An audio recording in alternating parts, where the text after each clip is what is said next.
এ ঠান্ডা লাইট জ্বালা। আসসালামু আলাইকুম। ঠান্ডা কে তো বৈশাখকে এখন ঠান্ডা বলতেছে। অনেকে তো বৈশাখকে দেখেও ঠান্ডা ঠান্ডা বলে চিল্লাচ্ছে। এদিকে আবার বৈশাখ বলতেছে না রে ভাই না, আমি ঠান্ডা না, আমি বৈশাখ। তাদের জ্বালায় বৈশাখও এখন বের হতে পারছে না। ঠান্ডা কি এই ঠান্ডা? হঠাৎ করে এই ঠান্ডা কোথা থেকে এলো? তাদেরকে নিয়ে এত কথা কেন?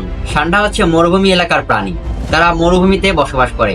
বর্তমান মে মাস, প্রচুর গরম হওয়ার কারণে তারা বাইরে বের হয়ে আসছে। এতেই নেটিজেনরা তোলপাল করেছে ঠান্ডা ঠান্ডা ঠান্ডা।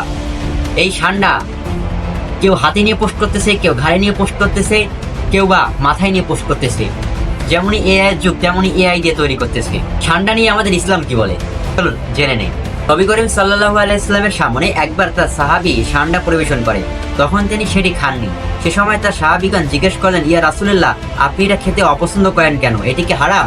এই প্রশ্নের উত্তরে মহানবী সাল্লাল্লাহু আলাইহি ওয়াসাল্লাম বলেছেন, এটি আমার কওমের খাদ্য নয়, অর্থাৎ মহানবী সাল্লাল্লাহু আলাইহি ওয়াসাল্লাম এটা পছন্দনীয় খাবার নয়, তাই মহানবী সাল্লাল্লাহু আলাইহি ওয়াসাল্লাম এটা খায়নি। কিন্তু এটি হারাম না, তার সামনে অনেক সাহাবীগণই এটা খেয়েছে। তবে মহানবী সাল্লাল্লাহু আলাইহি ওয়াসাল্লাম যেটি খাননি সেটা আমাদেরও না খাওয়াই উচিত। অনেকে তো মনে করে ঠান্ডার তেল নাকি ওষুধের কাজ করে, কিন্তু বৈজ্ঞানিকভাবে এটার কোনো ব্যাখ্যা পাওয়া যায় না। একদিকে তো আবার এটা পোস্ট করেছে, জীবন তখনই ভালো ছিল যখন বাঙালি আমার সম্পর্কে জানতো না। হ্যাঁ ভাই, বাঙালি এরকমই, কোনো কিছু হলেই তাদেরকে লাড়ালাড়ি করতেই হবে। এমন ভাবে লাড়ালাড়ি করবে একদম প্রথম থেকে শেষ না হওয়া পর্যন্ত এরা ধরেই রাখবে। এদিকে আবার আরেকজন পোস্ট করছে, আগে ভাই ডিসিশন নেন, আমাকে কি মার্কেটিং করবেন নাকি খাবেন? কিন্তু আবার ফুড পান্ডা ঠান্ডা নিয়ে পোস্ট করেছে। এদিকে আবার অনেকে গুইসাপকেও ঠান্ডা ভেবে বসে আছে।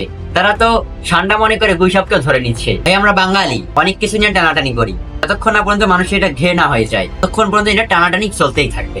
তো এই ছিল আজকের ভিডিওটা কেমন লাগলো অবশ্যই কমেন্ট করে জানাবেন। ভালো লাগলে লাইক করবেন এবং নতুন চ্যানেলটি সাবস্ক্রাইব এবং ফলো দিয়ে পাশেই থাকবেন। আল্লাহ হাফেজ।